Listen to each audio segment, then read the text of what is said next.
have moved all the babies that are up from the 20 tall into the 55. This is what it looks like. This is where the straws were. This end was where the water pools were. So there's not as much sand, which is fine. They don't need as much, and it gives them a little hill to climb, which is good for their legs for exercising. There are 618 in here now. In the comments, I'll put the breakdown of the sizes, the percentages, because I thought that was really interesting.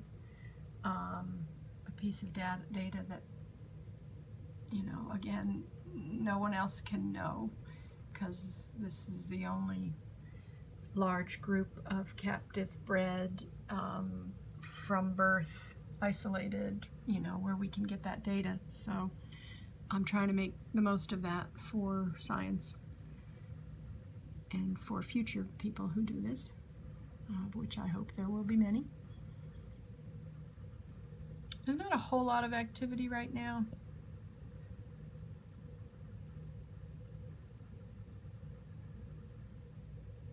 They're just still getting used to it, maybe a little shy, or shyer than they were.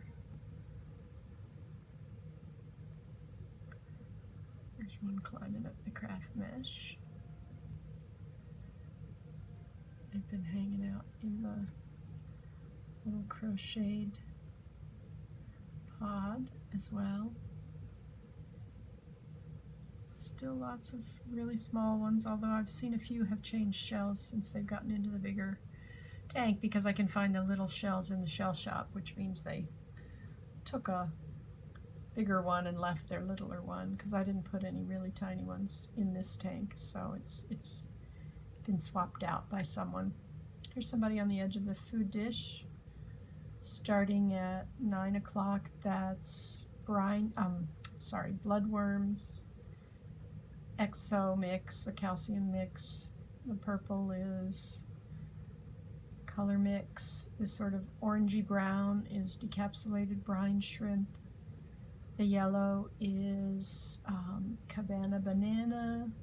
Beside that, with the orange spots in it, is duck soup. And in the middle is a whole bunch of baby shrimp that I crumbled up, because that's their favorite. That and the bloodworms, they really like that protein. Then on that hollow log, it's kind of reflected, but I have a whole bunch of the exo mix too. I feed them about that much every day or every 2 days. They eat it voraciously. It's super important to them. All of you who will be adopting, you will definitely want to keep a good source of powdered calcium available for them at all times. This is a cuddle bone too, and you can see that depression in the center where they've picked it away bit by bit. Even with their tiny little baby claws, they can do that. This piece of cocoa mat I rolled up.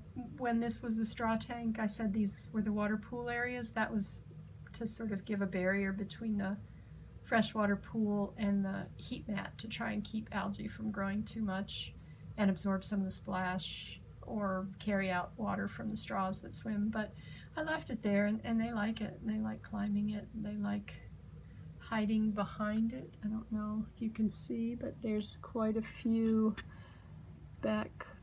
You can just see their shells back behind. Again, right up against the heat mat. They just love that.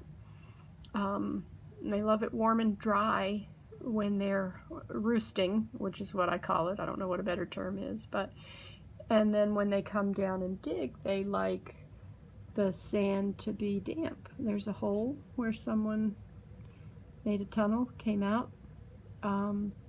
So it's a weird combination for future adopters. What you want to strive for is plenty of height for them to climb and get to drier, warmer places.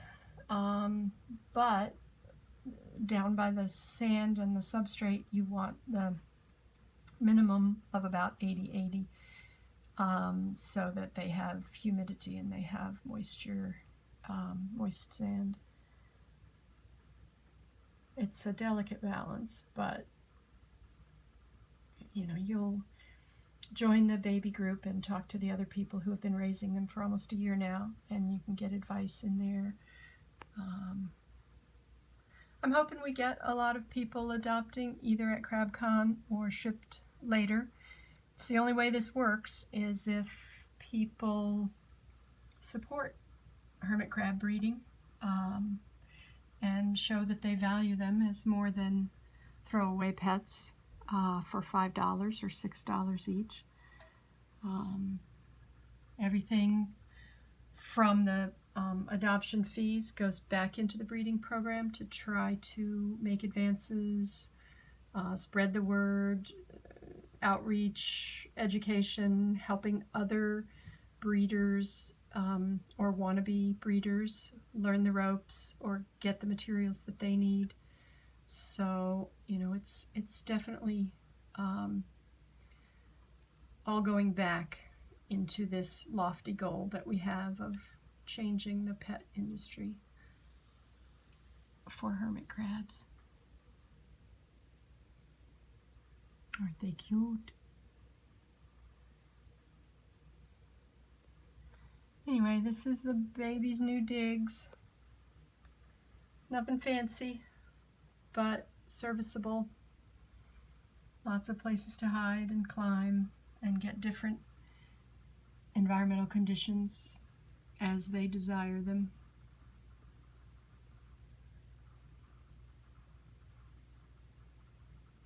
Glass is a little dirty from the strawberries. I haven't really cleaned it yet.